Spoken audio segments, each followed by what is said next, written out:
I'm Simone de Angelis. I am a professor for history of science here at this university, and Muriel invited me to chair this afternoon this fourth panel, the panel 4, live experience of language, memory, and propaganda. And we have 3 speakers. And how shall we proceed? I think that we will start with you, Muriel, and then Nadine Buchmann, and then Vladan Jovanović. Okay. Just to introduce you, Muriel, I prepared some sentences. You are Alice Richter Fellow at the Austrian Science Foundation at the Sociology Department of the University of Graz. And you're a social-political historian specializing in the post-war communist and post-war communist period in Central Europe, particularly in Czechoslovakia and Czech Republic. Yes, maybe I mentioned your book, which is, I think, important, Pandemic Power, the COVID Response and the Erosion of Democracy, published by CEU Press in 2025. Muriel, you have the floor. Thank you. The floor is yours. Thank you. Okay, so the question of motivates this paper is difficult both in its form and its implications. And by the way, I give you a break from PowerPoint. Which is, what did the response to the COVID pandemic reveal about the internal dynamics of democratic governance under emergency rule? More specifically, how did the pandemic reshape the relationship between care, coercion, and legitimacy? Not only at the level of institutions, but at the level of lived experience. So to address this, I draw on a series of oral history interviews conducted within a small and in several respects unusual group, which is mainstream academics and intellectuals who, however, disagreed with the pandemic governance. Many of whom, as you know because I interviewed you, are here today. The method was one of semi-open questionnaire. During COVID, some of these interviewees spoke publicly and others did not. But the common characteristic is not simply disagreement with specific policies. Although we cannot speak of a unified oppositional stance, they all testify to a lived experience. That of inhabiting a system they were in a privileged position to analyze, yet could not fully escape. My interviews repeatedly point to the experience of recognizing something as problematic, and yet finding it extremely difficult to counteract in any effective way. What follows is not a critique of particular policies. I'm not going to argue for or against lockdown, for or against masks, for or against mandatory vaccines, for or against the Leibniz theory, but it's a more fundamental question about the resilience of democratic life itself, how democracy can transform towards authoritarianism from within and at a dizzying speed, at times in ways that introduce coercive logics through the very values these democracies meant to uphold. And I have my wrong glasses, no wonder I couldn't read anything. That's good. I was wondering how come I didn't manage. Okay. So my first point is about architecture of control. What became visible during COVID was not the suspension of democratic forms, but a reconfiguration of their internal logic. The measures that were introduced, restrictions on movement, conditional access to public space, regulation of proximity and interaction with other humans, and soon enough restrictions on free speech, as we just saw, were justified through a central normative imperative, the protection of life. This appeal to care and protection was not incidental. It functioned as the primary legitimizing principle through which these measures were articulated and socially accepted. Coercion, in this context, did not present itself as such. It appeared instead as responsibility. Limiting one's movement, what was framed as protecting others. Accepting restrictions became a sign of solidarity. Compliance was not only expected, it was moralized. This moralization appears very concretely in the interviews. One sociologist working in the UK, for instance, I anonymized the interview, describes the pandemic, not primarily in terms of policy, but in terms of social atmosphere, fear, division, and what she ultimately calls loneliness. What emerges in her account is not a direct confrontation with authority, but a progressive reordering of everyday relations. Friendships deteriorated when she was perceived as skeptical. Colleagues saw her as a potential vector of risk. They made their 5-year-old children watch films about the Spanish flu in order to make them understand the seriousness of COVID, something she experienced not only as excessive, but as morally troubling. This anecdote reveals the internalization of a logic in which the production of fear became acceptable, even necessary, in the name of protection. This shift from deliberation to alignment was also noted by another interviewee who described the Black Lives Matter demonstration in May 2020 in London, for which restrictions were temporarily relaxed. What struck him was the link between the exception and the perceived legitimacy of the cause. This triggered in him a growing sense of arbitrariness and inconsistency. At one moment, responsibility meant staying indoors. Next minute, it meant gathering in public. I was also interviewed. I said the same about France. The lockdown was mandated and often brutally enforced, except when there were municipal elections at the end of March 2020, and suddenly it was deemed safe to go out in public. In other cases, the coercive dimension appears through more direct experiences. One interviewee, who refused to take the COVID vaccine, describes being excluded from ordinary social spaces, such as cafes and restaurants, and subjected to visible forms of control. She emphasizes what she experienced as the humiliation, especially for a university professor fully capable of making her own decisions and choices, of being controlled on a daily basis, questioned, and treated as a potential threat in situations that prior to the pandemic would have been entirely routine, such as taking the bus or going to buy groceries. And yet, even in such cases, the measures were not experienced by a large part of society as arbitrary impositions. They were framed and often accepted as necessary for the protection of the collective. A doctor working within the NHS provides another perspective on this dynamic. From early on, he perceived the response as disproportionate, and he unsurprisingly observed the consequences of the measures in his clinical practice. A sharp drop in patients at first due to fear, followed by a broader deterioration in population health, mental illness, delayed diagnosis, and increased social distress. What is striking in his account is the coexistence of two realities. On the one hand, the official framework of protection, on the other, the emergence of what he saw as significant secondary harms. The narrative of care, in his case, or in this case, produced effects that were themselves harmful, but it remained difficult or even unfeasible to publicly argue against them. What is particularly disconcerting is not the existence of such mechanisms, but the speed with which they can be activated even within fully developed democracies. The shift is visible not only at the level of public discourse, but in intimate relationships.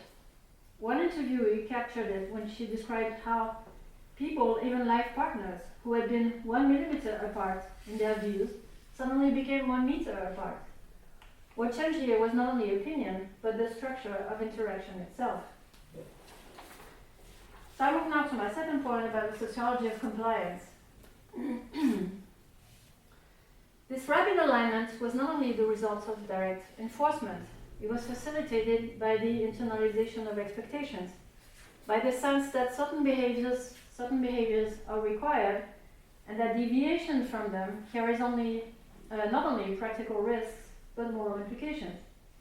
Individuals came to regulate themselves in relation to what they perceived as responsible conduct. Mass practices of denunciation and public shaming that would have been previously unusual or even unacceptable became normalized almost overnight. This capacity for rapid behavioral alignment recalls in a new context the insight of the infamous Milgram experiment, like Marina spoke of. Despite its problematic ethical underpinning, what this experiment demonstrated in 1961 was not simply that individuals can be made to obey even debatable orders, but that they can do so all the while maintaining a sense of moral coherence. The contradiction between values and actions does not necessarily produce resistance. It can be absorbed, reinterpreted, or displaced even when the subject is uneasy as what he or she does upon order. Beyond these practices in society at large, what the interviews show is not only that the individuals disagreed with the measures, but the difficulty for them of acting in accordance with their disagreement. The problem was not primarily one of belief, it was one of tension between the urge to maintain one's integrity by refusing to condone measures one disagreed with, and the urge to maintain one's social and professional capital. This distinction is well known from studies of communist societies. Individuals did not necessarily believe in the regime, but they participated in it. They learned to negotiate the terms under which they would comply and to secure within these constraints the best possible outcome for themselves. This is something I studied for 30 years before COVID. Outward alignment did not imply inner conviction, although it did not always imply total rejection either. Individuals could simultaneously doubt, comply, benefit, and criticize, often within the very same situation. One of my interviewees, back to COVID, expressed a comparable conundrum by explaining that after an initial phase of adherence to the measures, she became increasingly critical, at one point describing the situation as a performance art theater production. She did engage in acts of resistance, attending protests, organizing alternative spaces, but she repeatedly emphasizes how incredibly draining it was to maintain this position. Dissent, in her account, is not simply a matter of conviction. It's a sustained effort, one that came at a cost. Social rupture, relational conflicts, and eventually even physical consequences, as she links her later chronic pain condition to the accumulated strain of the period. What emerges here is the high threshold of sustained non-compliance. It is not that resistance was impossible, it is that it was costly, exhausting, and difficult to maintain over time. What the interviews reveal, therefore, is not only the absence of consensus, but the artificiality of its construction. They show that high levels of compliance do not necessarily indicate strong agreement. They may instead reflect a configuration in which individuals, for different reasons, align their behavior and expectations while maintaining a range of private positions, fully articulated or not. In his book, Domination and the Arts of Resistance, anthropologist James Scott cites in his epigraph the following Ethiopian proverb: "When the great lord passes, the wise peasant bows deeply and silently farts." This is where the notion of illusion of consensus becomes analytically useful. The absence of visible dissent does not mean the absence of dissent. Moreover, I would argue that this contraction of the space of legitimate discourse is closely linked to a shift in the function of expert authority. References to the science play the central role here. In principle, science designates a process of inquiry, open, revisable, and subject to debate. In practice, however, during COVID, it often functioned as a marker of alignment. To invoke science was not to open discussion, but to close it. It signaled that the relevant question had already been settled. Several interviews describe this shift explicitly. Positions were categorized as either aligned with the science or outside it, and this categorization carried moral weight. To be on the wrong side was not simply to be mistaken or to have another expert opinion. It was to be socially irresponsible. This dynamic means, in effect, epistemic closure, and I did not consult with Klaus to come with such a theme of epistemic closure, but then we work in the same department, so maybe there's something to it. In such a configuration, the boundary of discourse is not enforced through explicit rules, but through shared social expectations. This has important implications for how we understand legitimacy in democracy. If legitimacy is inferred from consensus, and if that consensus is in part the product of constrained expression, not to mention censorship, then the relationship between public agreement and genuine endorsement becomes as uncertain in democracy as under a dictatorship. Which brings me to my third point about epistemic closure. What then does this material, these oral history interviews show? Not the emergence of an entirely new form of power, and not the collapse of democratic institutions in any conventional sense either. The structures of the rule of law mostly remained in place. Procedures were by and large followed. Public justification was continuously provided. And yet, within this apparent continuity, something subtle took place. First, democratic legitimacy appears more fragile than often assumed.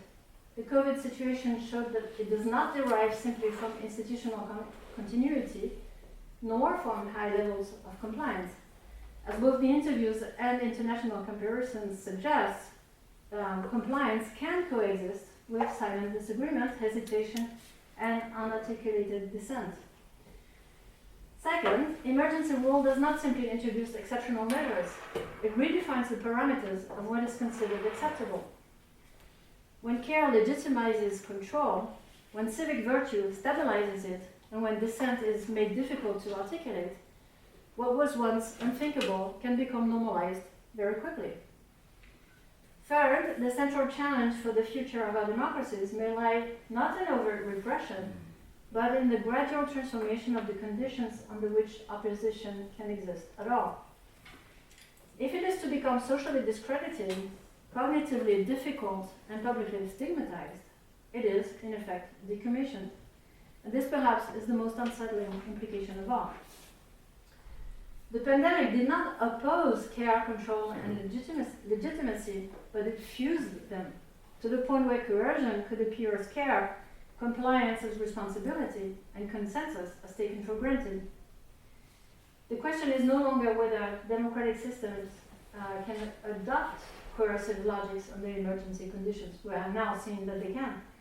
The question is whether when this happens again, now that the precedent has been set, we can be sure that it will happen again, as such easy enforcement of power is simply irresistible.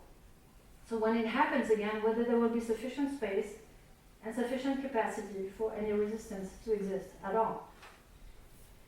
One last thing I found striking in the COVID pandemic response is that it revealed not a failure of civic mindedness, but a paradox at its core.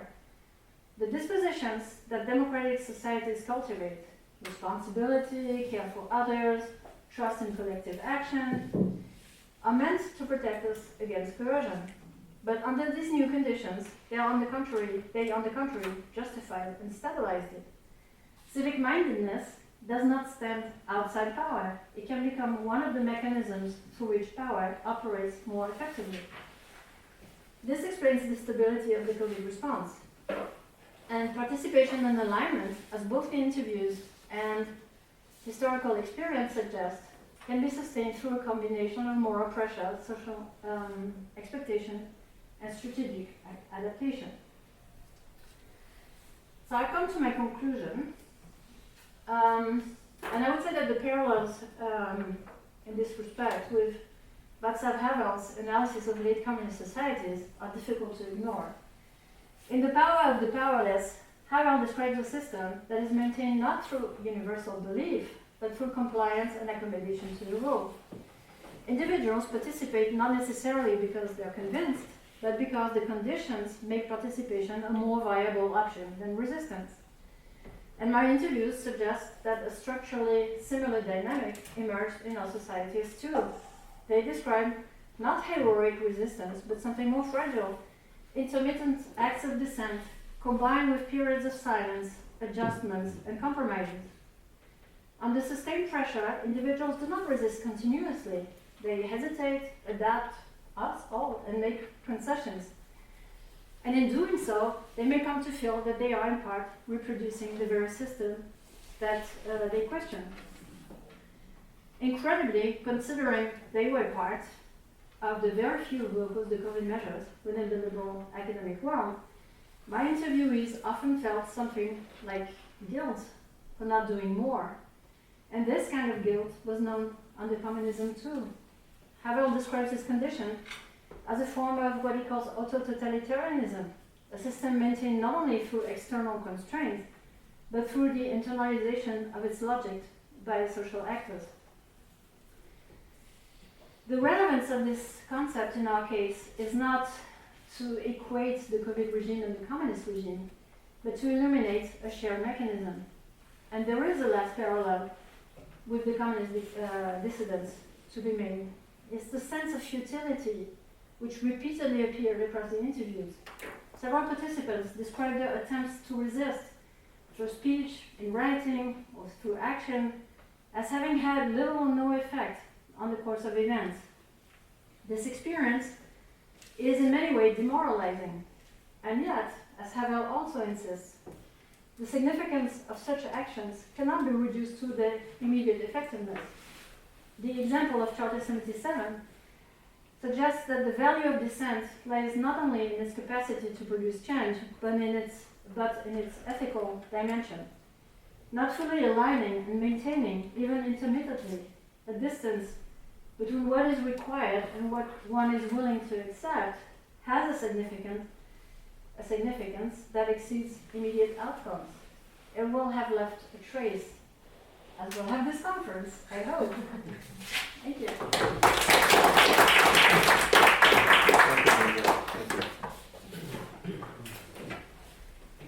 So you first have all the talks and then we ask. Okay? Yeah.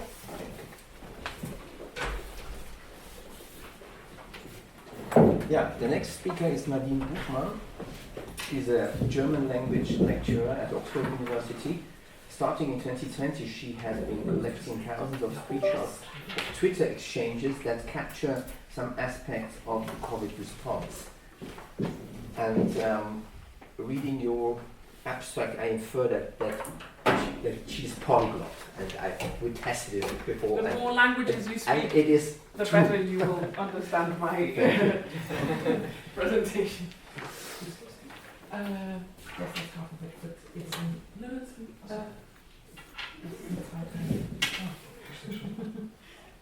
Meins ist das. Nee, warte.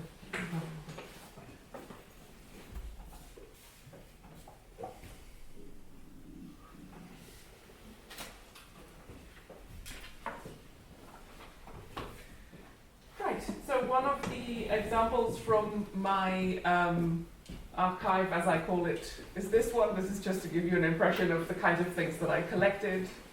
Oh, that.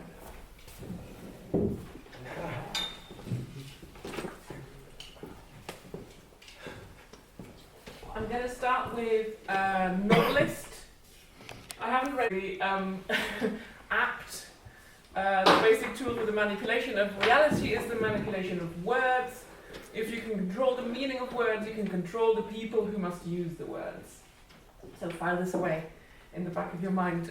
We can't really talk about language without nodding to the grandfather of linguistics. Ferdinand de Saussure is the patron saint of my alma mater, University of Geneva.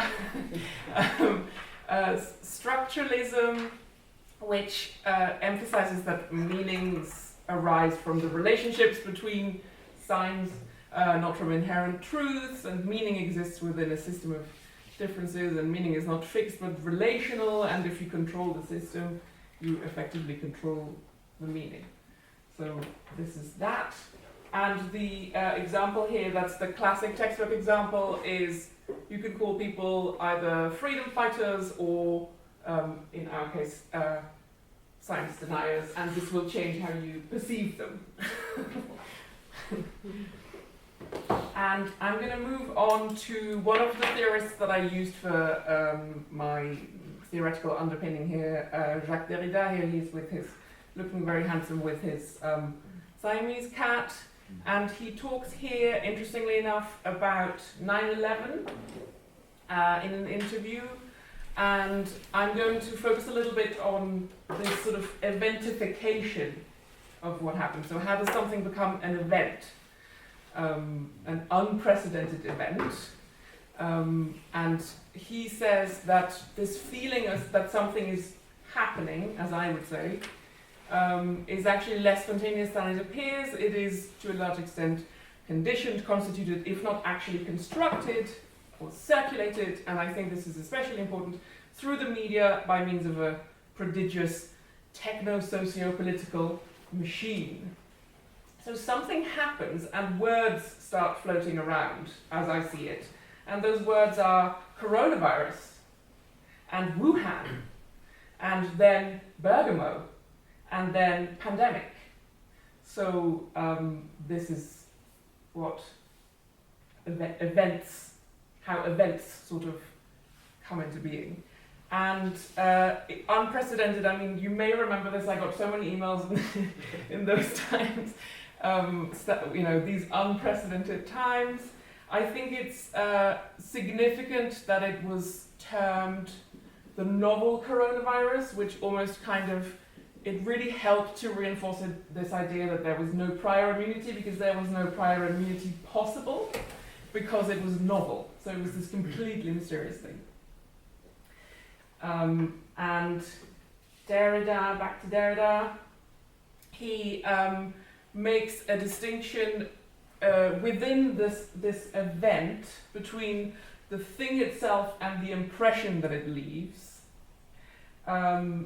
So the thing itself is informed, so it's given a form. It's a bit theoretical now, but this form gets run through, and for my purposes this is important because he again mentions language. The system gives it a form, and it is run through this organized information machine through language, communication, rhetoric, image, media, and so on. So media and language are the things that I'm especially interested here, obviously, and this informational apparatus is from the very outset political, technical, economic. We have talked about this today and yesterday, how we are not, many of us are not actually seeing it as a medical crisis, and I think this kind of reinforces it from my perspective as well. And he then says that we have to be attentive to this phenomenon of language and naming and repetition and the way these things become sort of rhetorically, magically, and poetically reinforced. On the right is a snap from my archive. You can see that everybody on television is watching the same thing in the different flats, and it looks like it could be a sort of a news broadcast or a political discussion. And it was an event in which fear was very important. This is from a Swiss website, and you could only be afraid of certain things. So being infected, financial problems because you couldn't work, and safety and the supply chain. What you couldn't be worried about, as per the official, this is a government website, you couldn't be worried about the restrictions. That fear was completely excluded from the event. So one other thing you could be worried about was variants.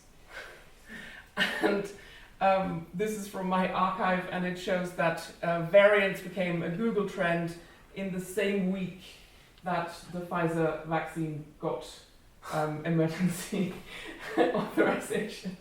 And yes, the Germans actually, or in German-speaking countries, the variants were called mutants, which I think makes them sound even scarier. And there was one advisor to the government who was on television, and she said, the mutants now have rocket fuel because it was especially dangerous mutant.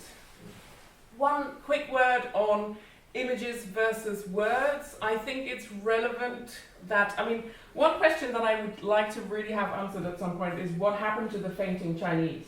Do you remember the videos of do you remember that picture? Yes? Where did they go? What happened to them? Because that's not a thing that we don't know that Chinese. Yeah, exactly. They stayed in China. This didn't become an international phenomenon. People didn't collapse in the street anywhere else. As opposed to the picture on the right, this was also encoded in language. So the Germans, again, especially, when I say the Germans, I mean German speakers, especially use die Bilder aus Bergamo, and it's actually only one image, but it's always used in the plural, the images from Bergamo, it's only one picture, and this is it. This Bilder aus Bergamo, it really serves as a this conversation is over type of magical spell almost, still now. Because I saw it in comments under a newspaper article just the other week, people saying, oh, I suppose you've forgotten the pictures from Bergamo. So, which is supposed to be, don't you remember how terrible it is? And I think this is especially effective because the language here is linked to this iconic image. And the fainting Chinese didn't get the same treatment where they didn't get a magical phrase attached to them. Right.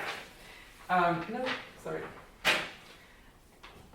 So I think it's interesting that we have this lengthy phrase and acronym. Novel coronavirus, people stopped saying coronavirus, they started calling it COVID or il-COVID. And I remembered reading this newspaper article, you have to realize that this is a national Italian newspaper and this is an athlete, and she is telling us that on the first day she had fever and a headache, on the second day she had cough, on the third day she lost her sense of taste and smell, and on the fourth day she became very fatigued, and on the fifth day her fever was 36.5 and she was able to get up again, but she was still tired. So this is national news.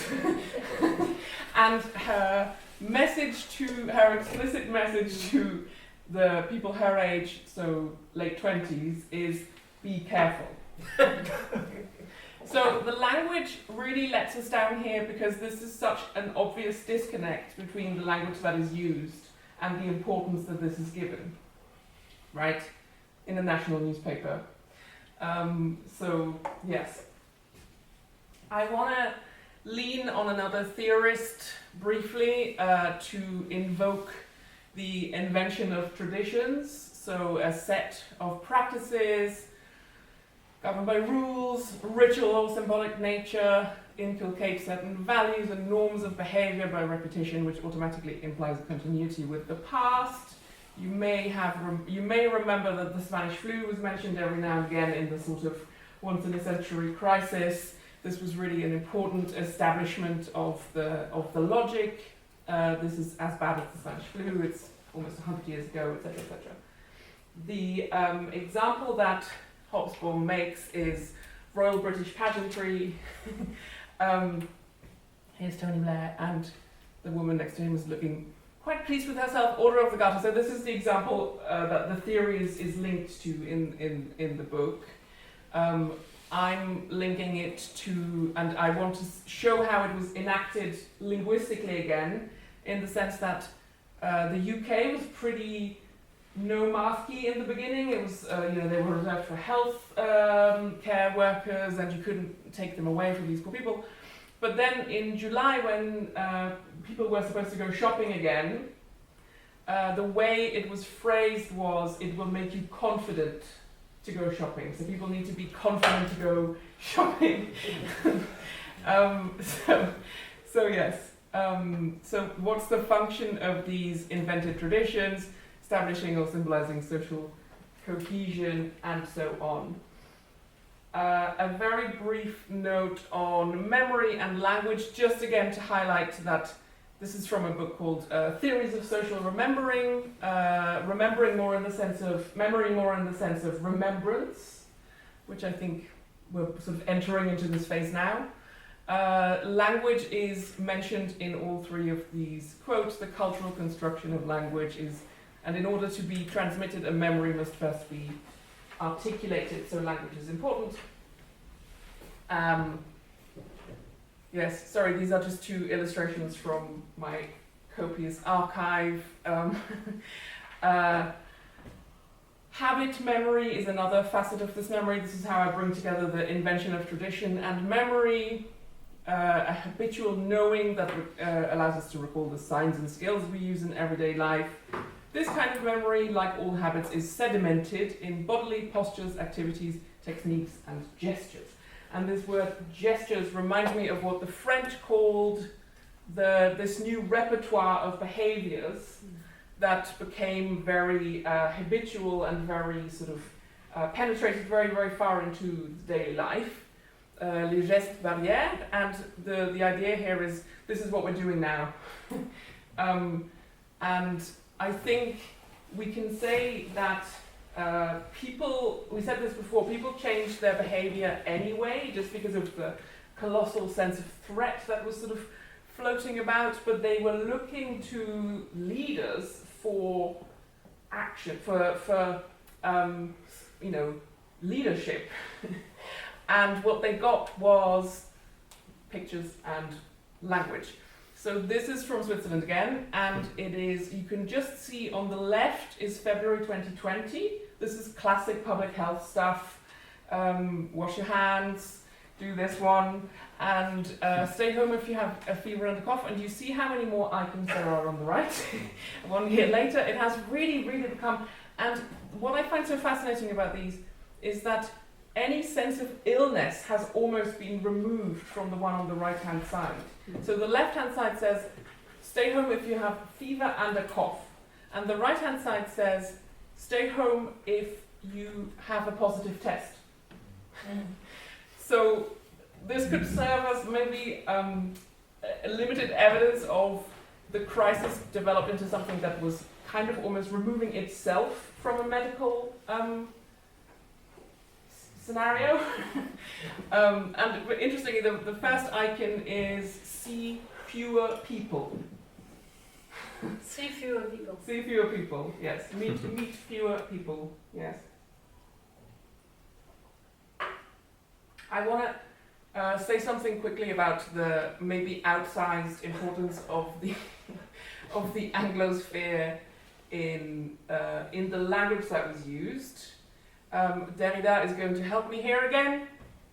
He's talking, this is 2001, so the historians can maybe give this some context, but he's again talking about, this is from the same interview. The Anglo-American idiom is indissociably linked to the political discourse that dominates the world stage, the international law, diplomatic institutions, the media, and the greatest techno-scientific capitalist and military power.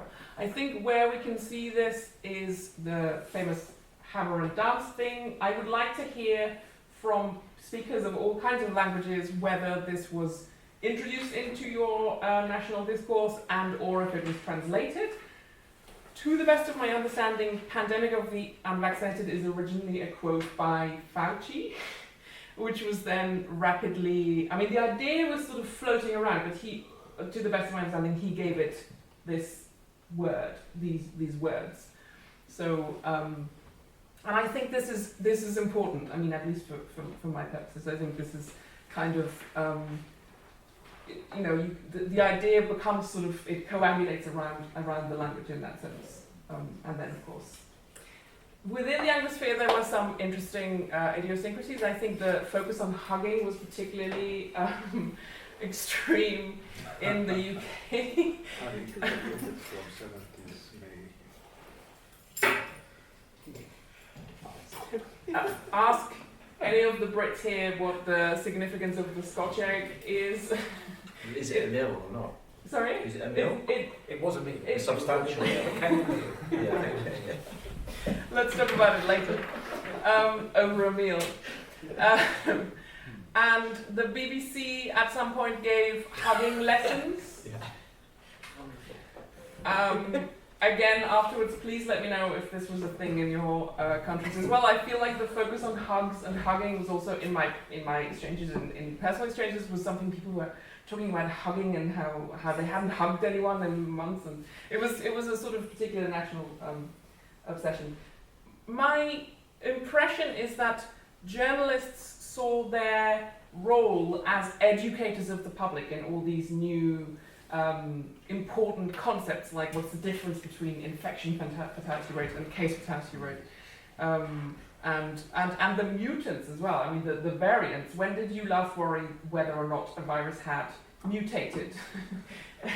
But suddenly it was everybody's concern whether or not the virus, and how the virus, and how it was going to mutate, and so on and so forth. The incidents, I think, it turned into a sort of German weather report where you could do things or not do things depending on the incidents. So this is, I think, the 7-day new case, whatever rate, but it entered into everyday language particularly strongly in the German discourse, and of course exponential growth was also something that the journalists were very keen to explain how incredibly dangerous it was.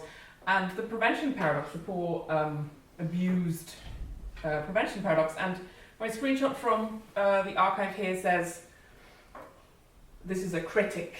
I have a lot of screenshots by critics, funnily enough. If you still doubt, you should ask yourself, do I really feel like the people who are constantly doom-mongering are desperately hoping to be wrong? And then the person replying says, well, at least they're always right with the no glory in prevention. So this is kind of difficult to prove wrong. When you look at the language, it's hard to overlook the repent aspect of it.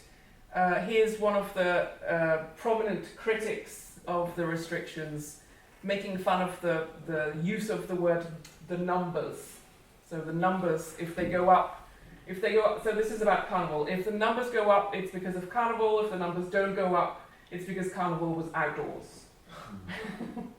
So yes. And I think this also really expresses this this kind of fun is dangerous and enjoyment is somehow going to be bad. I'm not going to read it, but you can imagine the tone of voice, I think. So you may not actually be able to read this, but I'll tell you what it says. People were, so this is parodying the language.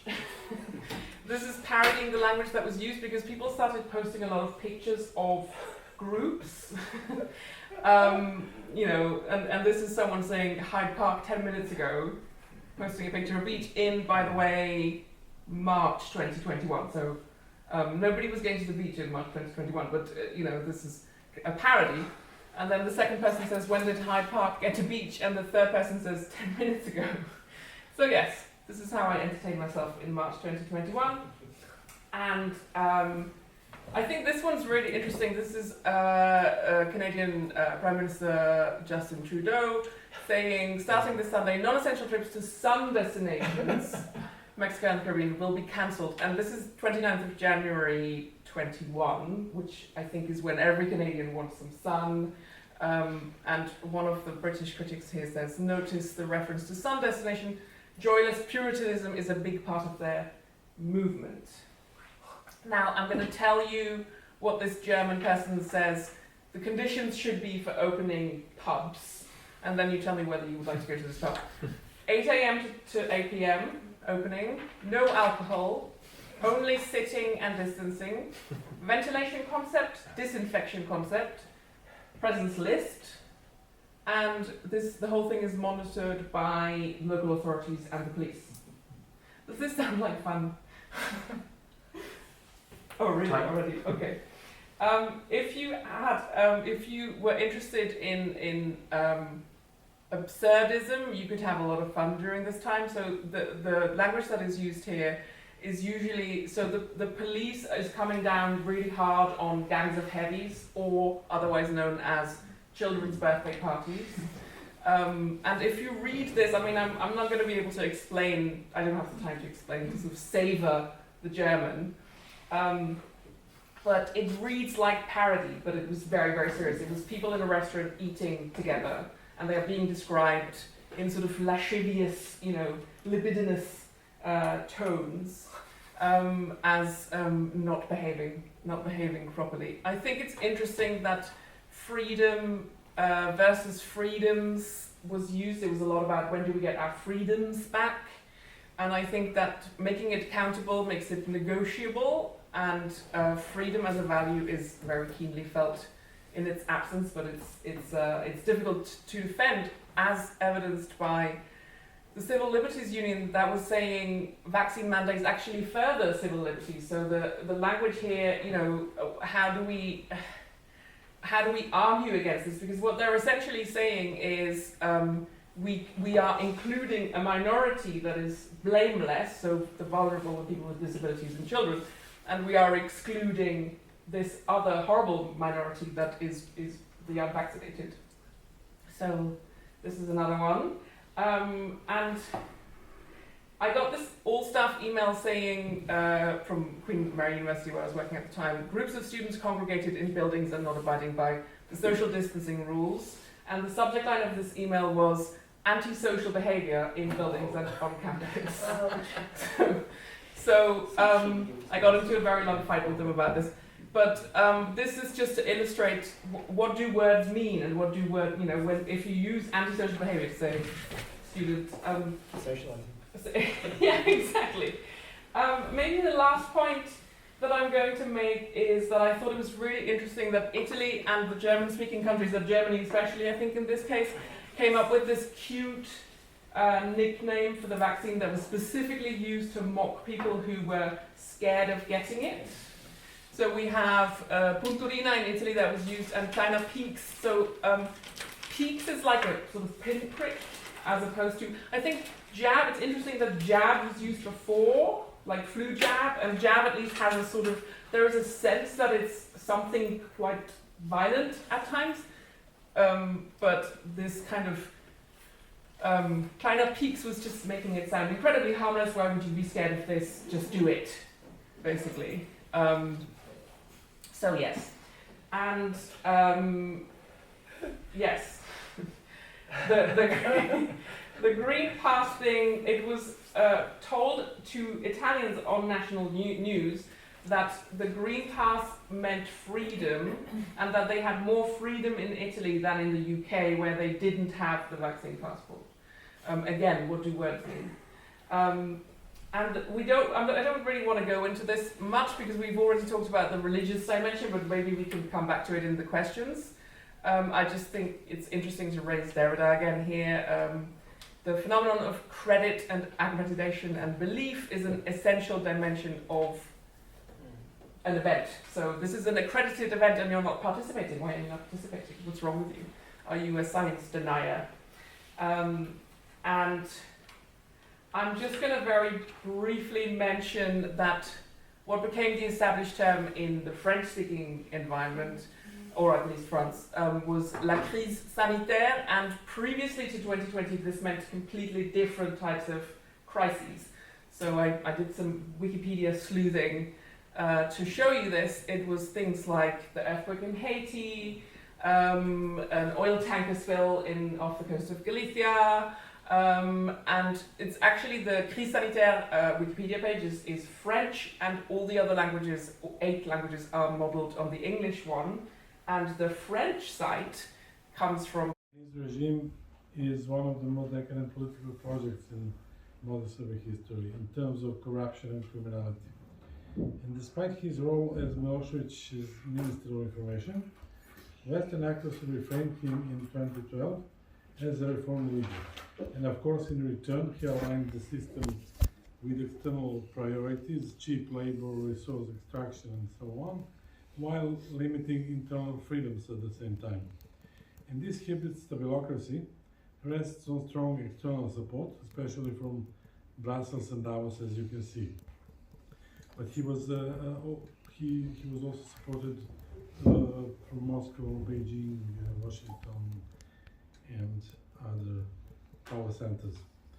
Let's now return to the wider context, to the realm of logic. In past crises, governments try to calm the public, not frighten it.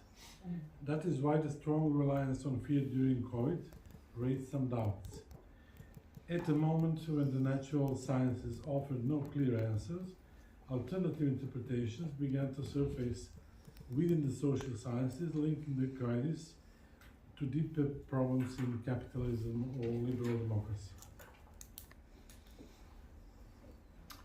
Pandemic imagery quickly became standardized on a global scale. Showed hospital clips, drone shots, and repeated motifs, rows of beds in large halls, emergency vehicles, and then thermometers pointed at people's heads like guns, white tents for staged events, all circulated as visual proof of the crisis. And Serbian media followed the same pattern, turning these images into a kind of visual dogma, and by 2021 into a pathetic spectacle akin to Latin telenovelas and Bollywood productions. That's my subjective impression, of course.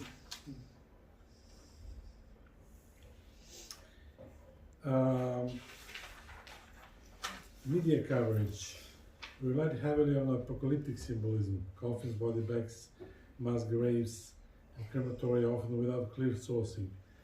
This created a sense of constant catastrophe and blurred the line between information and propaganda. Hyperbolic scare tactics made it feel like a low-budget horror or a parody. For instance, Serbian President Vučić reinforced this tone in March 2020 by warning that Belgrade cemeteries, 7 or 8 of cemeteries, would not be enough for all of us living or dying in Belgrade. Everyday life was cast as a potential threat. Religious gatherings, family events, and even singing were seen as risky. The media highlighted infections and deaths among clergy, including Metropolitan Amfilohije, who allegedly catch the virus after singing a song dedicated to Kosovo, which carries a strong, almost cautionary message. Medical groups called for suspending traditional ceremonies, celebrate as if under Ottoman rule. It was the message of so-called Serbian Fauci, Predracom, while opposition-leaning virologists insisted the masks should not be removed even in restrooms.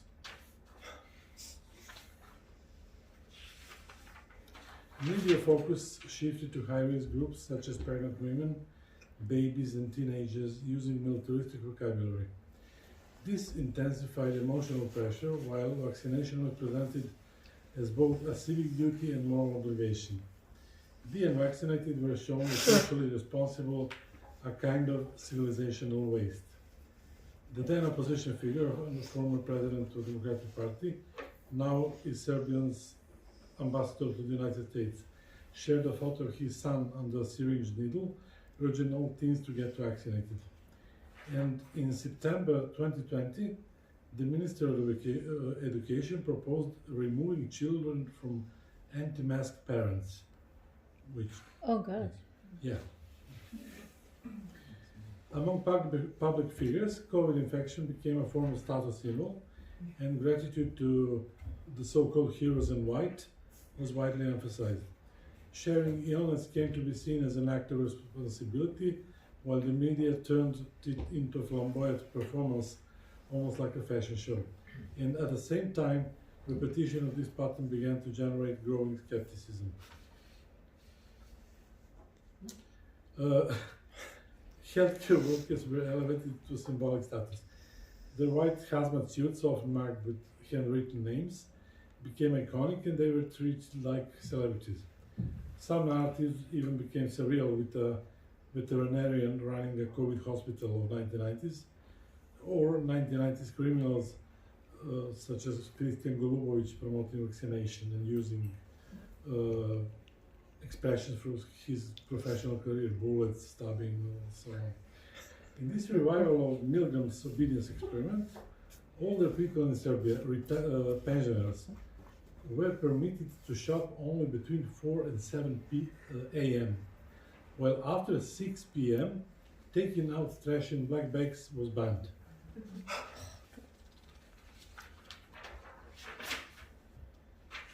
Vaccination was staged as a huge media event.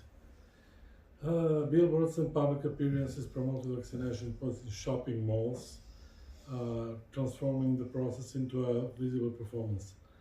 Authorities offered young people incentives like scholarships, discounts, free devices, or event tickets if they get their shots.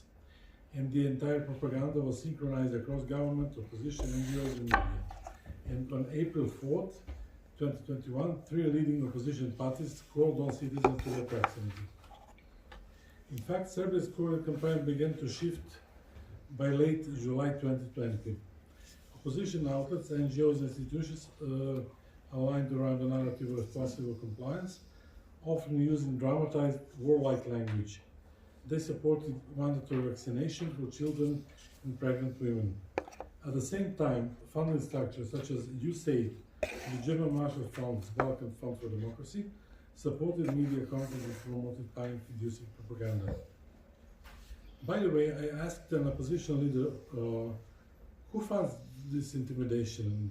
He said, I quote, every single branch of all German Stiftungen in the Balkans, which means Friedrich Ebert, Konrad Adenauer, Heinrich Böll, Friedrich Naumann. And I am stunned and confused. I mean, what was the point?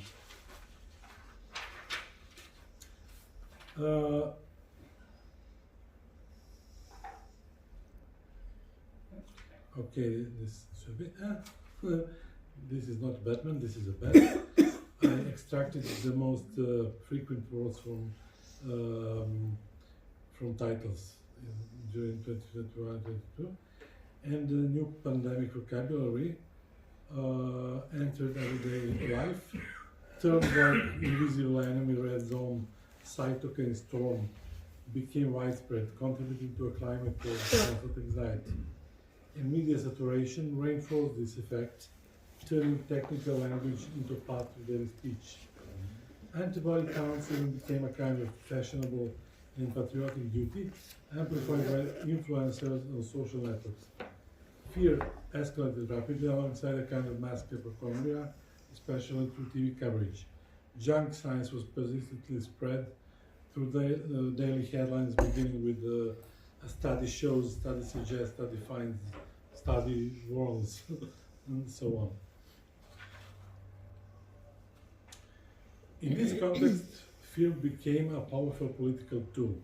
It almost worked like marketing, shaping both policy and public behavior. Pandemic narratives reduced ideological complexity to a simple divide: responsible liberals versus anti-vax conservatives. Medical workers were turned into heroes, while patients remained in a very deep shadow.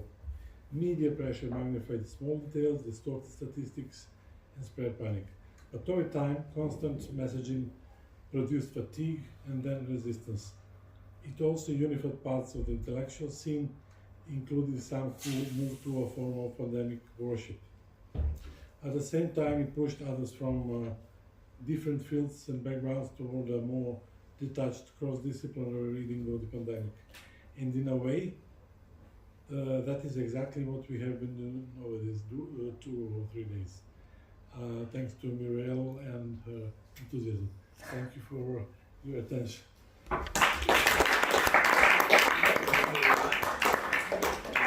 So, the discussion is open. You can Questions? if you want. Yes. Sure, maybe I'll use the opportunity since Vladan is standing, I'll ask him right away. Yeah, exactly. So, looking at at Serbia during Convergence and the representation of the media, Serbia is very state-dominated or state-aligned dominated media landscape. Would you say media, Serbia is very state-dominated or state-aligned dominated media landscape? Would you say there was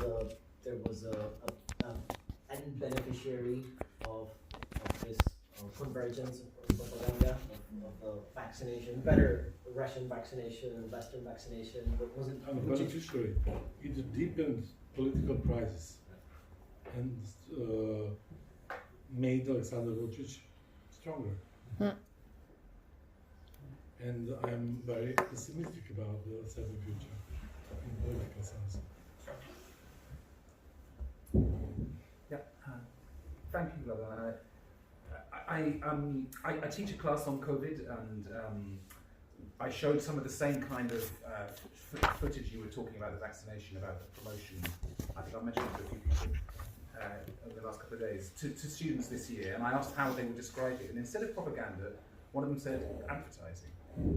Sort of these, it was all advertising, and then it made me think that really in the marketized world that has produced all of us as consumers, maybe this almost an inevitable outcome in some way. Of that Yeah, everything was emphasized, including the language, which I can't remember the name. Nadine. Nadine. Yes. Yeah. It was your topic, of course, but everything was emphasized, including the language. That I started believe that all this copy-paste news around the world were generated by some proto ChatGPT or something like that. You know, almost the same stories, such as two gays played Picado, and one was sad because he was not responsible. He didn't wear a face mask, and that was the story that I found in Serbian portal, in American, UK. Yeah. So. Speaking of emphasizing. Yeah.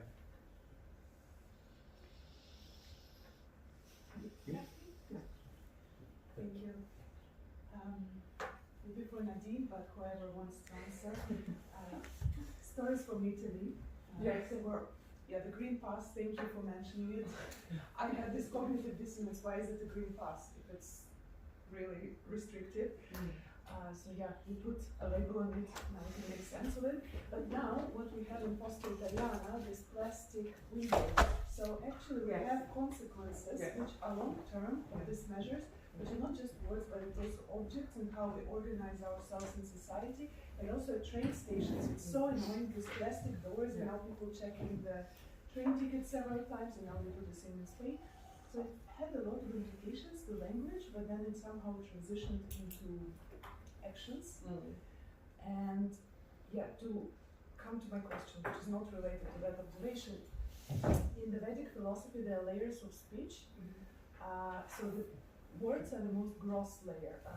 Basically, if I call this computer, it can no longer be gray or an object, but then there are three more subtle layers. There's also the one of ideation, which can be images or it can be something else, but it's in my mind. Then there is discourse, which is similar to Foucault's archaeology of knowledge, discourse formation, when we create conditions for thinking about something more societal. And then there is the top level, which is the identity. So when I was listening to a presentation, I was thinking that we got played in a way. So it was we really got played on this good person identity. Yes. So it started maybe not necessarily with the gross layer of words, which I agree with Vladan, it was a weird discourse for my eyes. It was really ChatGPT saved lives. Didn't work for me. But I was thinking for a lot of people it might have worked in the sense of I'm a good person, so I will do whatever it takes, and maybe this is how it generated the consensus and how people were able to live with these micro compromises that it really went to the top. And then the conditions were created with objects and how it is, and then the ideation and the pictures, which were weird, but somehow, Freudian. Yes. Yeah. Thank you. I think this is why I tried to make a couple of examples of showing that words were literally used to mean the opposite of what they normally mean or what they had meant previously. And I think you're absolutely right. I think that the identity and wanting to be a good person was a very, very strong motivation for a lot of people to not question anything, because it was. I once actually read. It was an interview that I watched, I think, with someone who said that different people have different highest values, and for some people freedom is the highest value, and for some people wanting to be a good person is the highest value, that kind of thing. So you have people with a predisposition for wanting to be a good person. I think that was absolutely important. I think what helped with this was framing being a good person as two things: linguistically as solidarity, and the complete opposite of it as not being together. So, solidarity, the image that you get when you hear solidarity is standing together, but it was almost, I think it was made explicit in the same marketing language sense you can be there for each other by, I don't remember exactly, but you can be there for each other by not being together or something like that. So it was really kind of, the opposite was built into this marketing language of we are there for each other by distancing or this kind of thing. So yes, absolutely. I don't know if this covers the whole question, but I think the good person identity was a very strong motivator, and I also think it was linguistically motivated by basically just taking words to mean whatever you wanted them to mean. Nadine, do you mean standing together by staying apart? That was a big slogan. Yes, there was something like that. Yes, I used to drive down a street and it was on this, like one of those signs. Billboards. It was one of those traffic signs by the side of the road that flashes up like an LED. And every day I'd drive down the street and it'd be, let's stand together by staying apart. Yes, it was stuff like that. it was things like that, for example. But again, I think the vaccine passports are freedom is another really good example of basically, or even the example I made about the Italian athlete who described her symptoms in loving detail. She's really suffered. What I love about this conference is that we laugh. It's very We cozy, laugh. right? There are so many jokes in everyone's presentation. But I mean, to relate this to Muriel's paper, I think it would be, the internalisation of expectations in Muriel and how difficult it was to challenge things, but it is to do with this inversion of language, isn't it? Because we were all being told things which we knew were false. Yes. But yet it was very hard to articulate Very because hard. the linguistic roots had been taken away. Yes, and I think the freedom versus freedoms thing is actually, I think I breezed through that a little bit quickly, but the slide I had up was of a journalist saying, she was in a fight with a politician, and she was saying, when do we get our freedoms back? And freedoms is so closely related to rights, because it's like, well, if you give me this, then I give you that. And the other picture I had up on that same slide was actually another critic, mocking this idea. He was saying something like, oh, but they gave us our freedoms back if we did what they wanted, so I don't really care if this was arbitrary or not. So this is obviously sarcasm, but I think one of the problems that I had, or we had, was that it's really hard to say, I want my freedom, singular, without people saying, which they did immediately say, well, you just want to do what you want.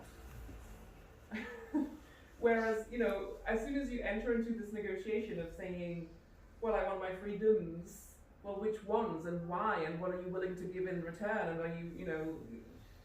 are you entering into this negotiation to get your freedoms back? Whereas what we lost was freedom, really. So yes. Wow. Muriel would like to answer directly to this? No. I agree. Okay. I was struck between your two presentations and how similar narratives were between Italy, German-speaking countries, France, England, and Serbia. Kind of wondering what the source of that convergence is. Is it the structure of the events? That's really good. Where does that, similarity come from across the world? I identify some points as well for the photographs. All come from EPA, European Press Photo Agency. All of these coffins, Musgraves, nothing bullshit. Yeah. And let's be honest, Reuters, APF, Guardian, BBC, and so on and so on. Spiegel. Yes. Yeah, I would I like the point about changing the meaning of words and bringing it back to democracy, which is similar to freedom. I think it's definitely visible. This shift, democracy used to be this necessary basis of our society. If we don't have democracy, we don't have basically, we don't have anything. And it changed gradually into this role of this is an extra luxury that we cannot afford because, we need to save, we do stay alive.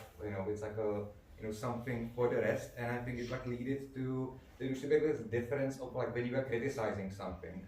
There are like two ways. You can like criticize from within. For me, I like democracy, but we can improve this, and this.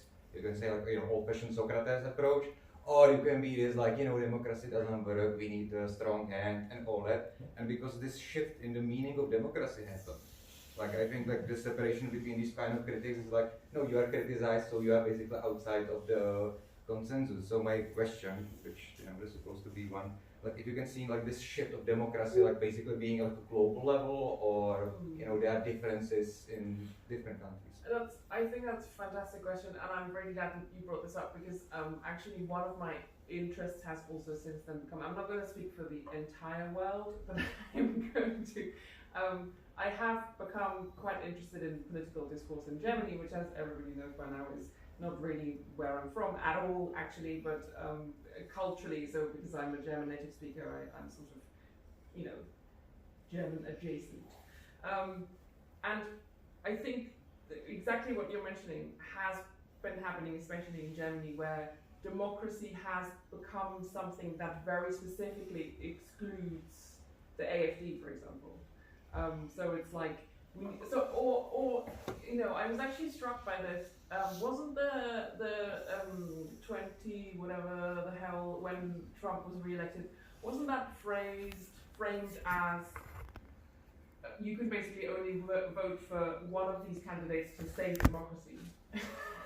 So I think that to me is a very good example of the kind of changing the meaning of words that I'm talking about.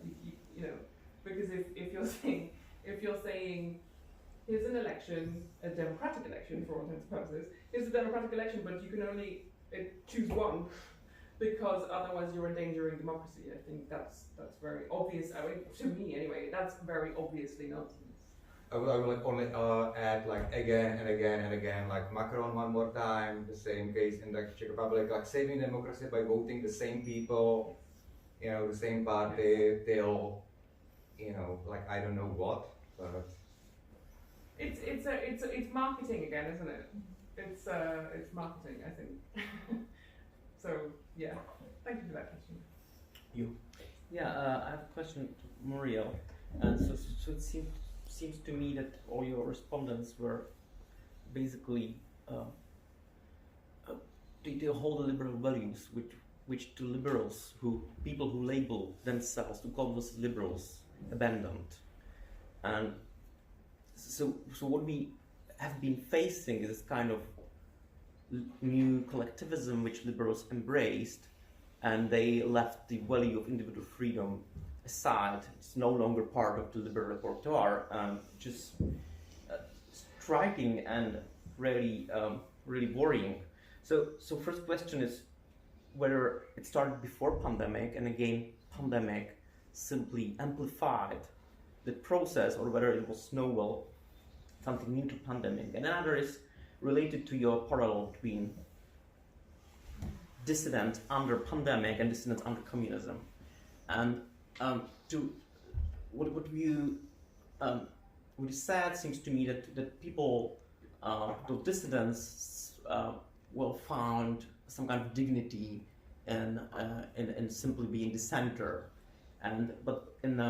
However, if we take the comparison further, the parallel, then there was a process of reconciliation as well, more or less successful, but on the period of Velvet Revolution, communists and former dissidents, at least for a part, for some time came to one table and negotiated and find a new consensus how to transfer power and what kind of, that there would be no political processes which would threaten people's communist lives and their properties, etc.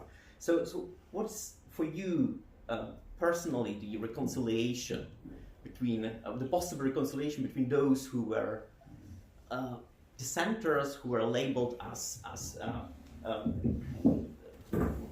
what was the term, this fake deniers of science, and those who hold the official narrative? Yeah, two difficult questions. As to the first one, personally, I thought immediately at the time, and was only confirmed ever since, about the cardinal mistake of embracing authoritarianism in the name of public health, because the only thing it achieved is leaving the field of legitimate criticism or defense of freedom and freedoms to the extreme right. Exactly. Was the only one who, so you couldn't have given a bigger boost to the extreme right than this attitude, and lo and behold, the extreme right has been winning more and more ever since, and is now seriously threatening France, England, UK, and Germany. And when people today say like, "Oh, but COVID is behind us," it seems to me they're even more blind now than they were in 2020. I honestly have really big problems to understand this, how people can be so blind. This is a really big mystery to me. And as to reconciliation,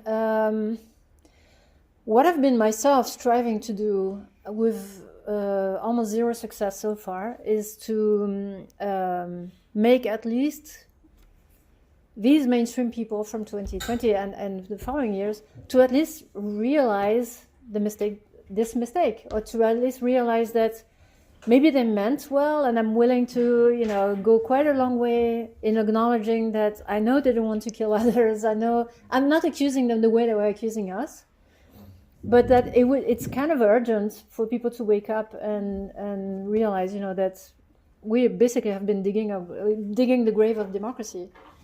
And as you well know, because we see each other on Facebook and Twitter and all this, this is and this very conference is the demonstration of it. Where are the colleagues?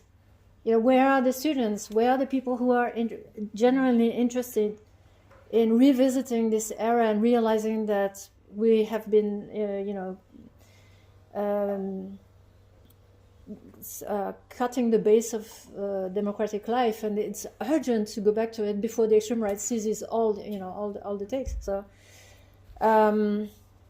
it's very difficult, and I've been wondering a lot. Like I spoke already yesterday about how about the 1929 crisis, where people in denial of its importance in the beginning of the 30s, and I think it's quite possible that they were. I was searching a little bit, and it's quite possible that they were, but I honestly don't know what to do to raise awareness in a good sense. Like, I don't mean like settling accounts. I don't mean like being, rude to people, but just like I would be just happy enough if they woke up now and without having to acknowledge massive mistakes. But yeah, I don't know. It seems to me reconciliation would start by speaking, but they don't want to speak. So I don't know what to do. Yes, there were two questions. One Marina and you first. Thank you. Thank you for that, Muriel. I want to pick up on something Nadine said. What we lost. What did we? I mean, that's maybe something your paper was really about that in a way, because I suppose coming what you just said, how do the liberal democratic parties expect people to vote for them if they no longer believe in liberalism? Yeah. Which is what was shown, and of course that is why I think we now see people don't even want to vote for liberal democratic parties anymore. Yeah, I mean, one thing that nearly everybody had in common, I asked, the last question was like, has your changing voting preferences changed with the pandemic compared to what we were before? And almost everybody before was center left or center right, but like mainstream politics, and almost everybody answered, I don't know who to vote for anymore. And I think that's exactly the. So that was my question to you: what do you think we lost? The question Nadine said we lost freedom, but I think also beyond that, it was something to do with a belief in a framework, a belief in liberal democracy seemed to collapse in some way. The belief in the academic project, for those of us who believed in it, seemed to be eroded. I mean, so how would you answer that question? We lost the legitimacy of opposition. We lost the right to disagree within the frame of normal behavior, of normal, like not being extremist in any way, and having the right to say, I think it's a mistake. We lost the scientific debate, in essence. Science transformed from being a debate into you being told, what you're supposed to do because science says so, which has nothing to do with science. But I think experts enjoyed so much this new status that they don't want to go back anymore. They don't want to say, oh, actually, being an expert means actually not knowing the absolute truth or the absolute answer. It's so much easier to, to shine and be invited on the media and be treated as a new god because you know all the answers because you are the experts. So, there are lots of people who are benefiting from this. So we lost uncertainty. We lost the right to uncertainty. And then there's another thing I've been grappling with is under Stalinism, there were many, most intellectuals who were certain to possess the truth. There were so many of the people we see around us are certain to possess the truth. And I was like, can we learn from this to kind of accelerate the process of awakening, of being aware again of what we lost exactly? And I'm searching literally every day for a message, a way to kind of get through to people, but I don't find it. And if we are to take Stalinism as an example, intellectuals eventually, because one thing that had always stricken me as a historian of Stalinism is in the 90s, I did a lot of interviews of formerly Stalinist intellectuals who had been horrible in their day, who had, been responsible for some people being killed, who had, in any case, massively approved of putting, other intellectuals to death, who had called, horrible things, whatever. And I was really stricken in the 90s. They were like such nice people. So how is it possible that these people who were ready to kill others, and sometimes did kill others, turned out to be such nice people in their 70s by then? And under COVID, unfortunately, I kind of saw, because I saw a lot of people who have friends who I know are generally good people turn into the most horrible, calling for the most horrible, threats and extremists. And calling for people to be put in jail or whatever, or worse, and people who I know are nice and have no doubt will be nice again when they wake up. But when will they wake up, and how to wake them up is what I don't know how to do. And if we take Stalinism as an example, then it will take 15, 20 years. And I would like to, accelerate time, but I don't know. I don't know how to. Yeah, I share your concern on COVID, how to express it in a way that it's received. I find that it's received better by students who are more open, and then I would say open minds and open hearts if they are in a safe space. So it requires a little bit of a talk, that all opinions are welcome, please feel free to disagree. So with some talk, they open up, and I had also during pandemic students crying on my shoulder, coming from Italy, coming to be traumatized and sharing. And so many people came to me privately, even though I never exposed what I really think, but yeah. So I think younger generation are much more on this vibration. Willful blindness is a term in criminal law. It's a form of knowledge. It's for corruption, white-collar crimes. It's basically when you prefer not to see, so you want to get the money and suspect the money is coming from some illegal source, but you're a lawyer or a banker and you just close your eyes to what is obvious. So willful blindness, that is where I am in this thinking, that maybe for some it's actual willful blindness, maybe it's subconscious, maybe it's conscious, but it's just too convenient to comply and then just don't want to go there. But it's not a sufficiently clear answer. My question to you was, and maybe for everyone, we haven't discussed so much poverty and inequality that has been generated by this whole social process, social experiment, no. But anyway, this whole process 6 years ago created a lot of state aid, which was not economically viable in the long term. So a lot of money has been printed, a lot of people got richer, small proportion, but then a lot more people got much more poorer. So the house prices, all of that unfolded.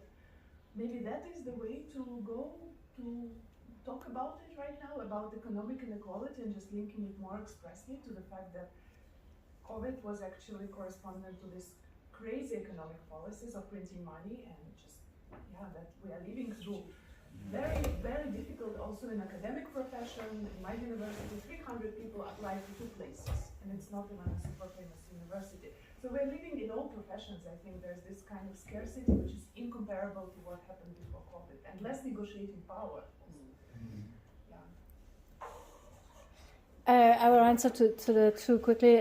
First, about young people, I'm not as optimistic as you are, because, for instance, András was distributing one of my articles to his students, and at the CEU they were not very keen on. They were fairly conservative, in fact.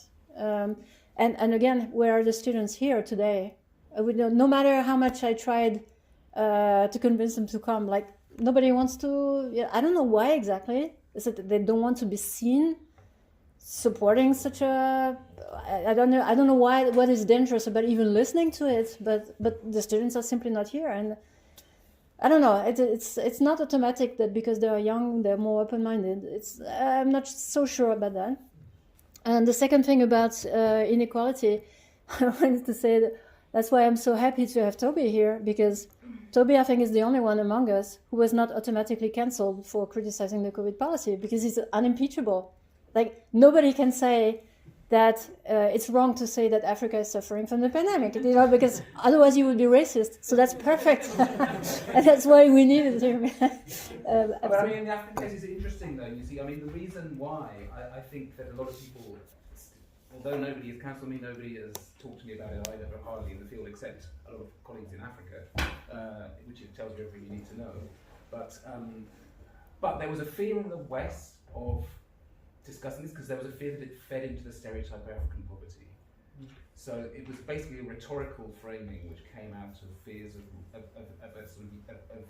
the way in which discourse has effectively, in my view, taken over the academy, and so that's why material conditions were no longer part of their analysis. So yes, we lost all kinds of freedoms, but actually my main objection has always been the economic one to the COVID policy, and there's always been my main objection. And it's clear.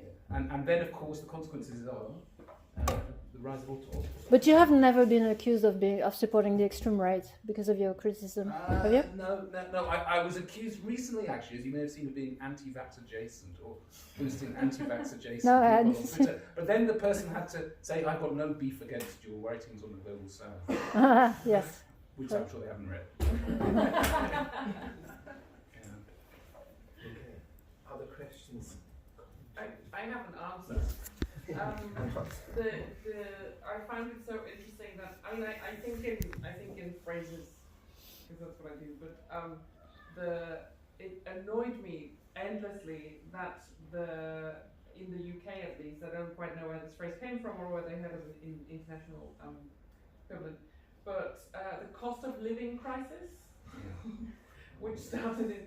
And the real answer starts with the same letter, L, which is the cost of all lockdown costs. Anyway, so it pissed me off so much that it was immediately papered over as this cost of living crisis has fallen from the sky. Of course, by Vladimir Putin's invasion.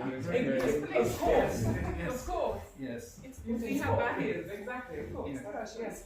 So I think as soon as you have this slogan, you're cooked, because that's it, and then people start referring to it as the cost of living crisis, which has manifested from the sky because Putin is a bad guy.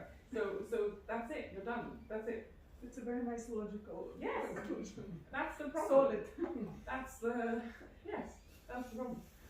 I would also really like to say that the AfD, when the German Parliament debated mandatory vaccinations for everybody on pains of prison and fines and in all of March 2022, so they were really days to the game, Alice Weidel made a speech where she mounted a principled opposition against this being the case, against this becoming a reality, and I agreed with every single word that she said, and I had previously not considered myself to be someone who agreed with every word that an AfD politician said, but they were the only ones. So, just to give you an idea of the flip. And I think this may also explain why we find it difficult to convince people, because I mean, we all know this, it's a painful, we've all had enormous amounts of pain to come, to sort of undergo this change, and it's a difficult thing to ask of people. Well, I mean, I think I'll push back on that, because I don't think, I mean, in the UK, actually the Liberal Democrats were opposed on principle to vaccine mandates. Oh, I didn't say they were the only ones opposed. And in fact, in the US, for example, Black Lives Matter opposed vaccine mandates. There were a number of left organisations who did, in fact. Yes. And not in Germany. Maybe not in Germany, but so I think that it's a more complex picture, and I would agree with you, Muriel, that and for me that example just simply shows how the far right took advantage of the situation. I'm not sure, for example, Farage, I don't think he really cares very much about No, I mean, pandemic authoritarianism. they just see the opportunities. Yeah. Look, just on that, maybe I disagree actually, Toby. I think there's a problem that we're like really angsting about the fact that this most horrific thing happened for 2 whole years in almost every place under the leadership of Liberal Democrats of the centre of politics, sometimes aided and abetted by radical left-wing parties like in Spain. And at the end of this process, there has been really no populist government, right-wing populist government, because there's only been a few of them so far, that has actually gotten away with anything near that level of autocracy, authoritarianism, and illiberalism and intrusion into every aspect of human lives, down to you cannot have a barbecue with your friends in your backyard. That is the level of intrusion. It's beyond ending democratic and liberal normal political rights. This is about the state demanding a level of intrusion and control over your very life. And no populists have done this. Now, I don't think it's because some of them don't have fantasies of being able to do this. Like, I would believe any politician would have fantasies of total control. That's kind of why they're in the job. But I think the worry about the far right, I think, is actually misplaced. Not because they won't or can't do it, but because they're just all politicians. And there's something about politics that led us to this place.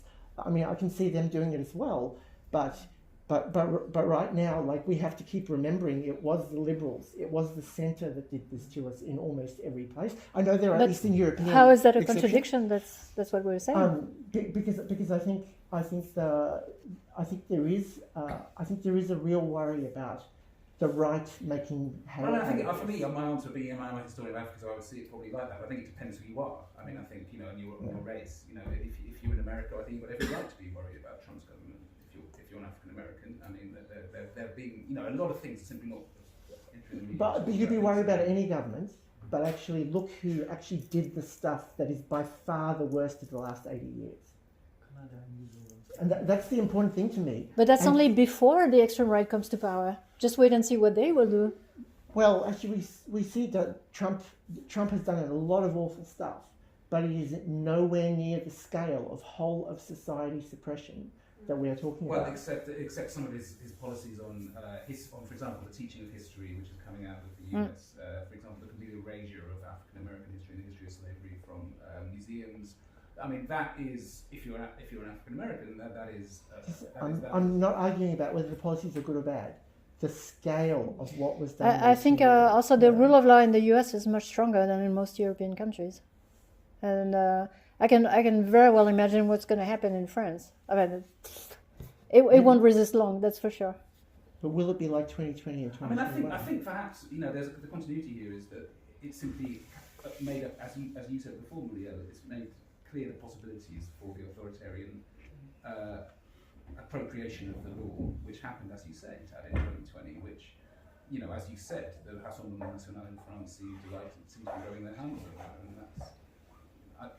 So I think the jury's out on whether it won't be repeated by the populists as well. But might not be repeated by the centre, in that case. Why are we not worried about the centre, who are still in power in most places, doing it again? Why the constant worry about like actually the centre have done it before? Why won't they do it again? But that's also a concern. Yeah, I know nobody's saying they're not concerned about that. We're not exonerating the centre. Obviously, like I'm speaking as like someone who's been a far left his entire adult life and is like probably an extreme leftist. Yeah. And like I don't really have time for those policies, but I do think there's this spectre of the far right that is kind of misplaced unless we think they have some magical power that makes them set apart. Okay, so for me, I think it comes down to this question I mentioned yesterday: work and populism. So the whole framework of populism is grounded in the Hillary Clinton concept of the deplorables. And basically what this means is underemployed or people whose work framework is collapsing, voting for things you don't like. And so there's a fundamental socioeconomic aspect to the way in which it's framed. So in that sense, I agree with you that those people are deemed far right, but it's also actually an economic question. It's a question of how work is a crisis in all societies now because of the way computation is stealing it. The people who are stealing jobs are not immigrants. It's machines who are stealing jobs.